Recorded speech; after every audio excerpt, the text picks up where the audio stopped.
Filet zo sumčeka omega na prírodno s vínovo-citrónovou omáčkou a kôprom.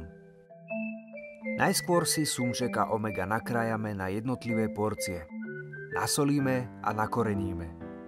Sumček omega je nenáročná ryba, ktorej príprava je veľmi jednoduchá. Na prípravu je vhodné použiť slnečnicový olej, pretože nepridáva žiaden pach, keďže nemá výraznú vôňu ani chuť. Jeho tepelná príprava zaberie len pár minút. Kôpor nakrájame na drobno.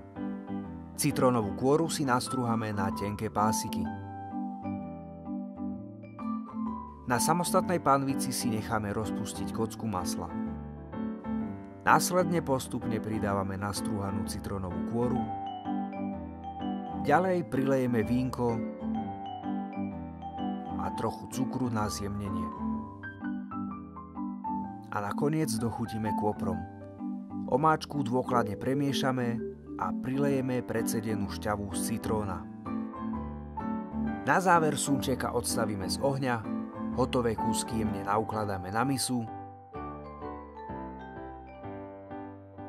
a zľahka prelejeme pripravenou omáčkou.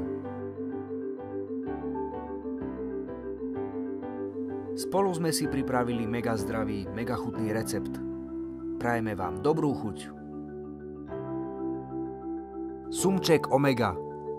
Mega zdravý, mega chutný.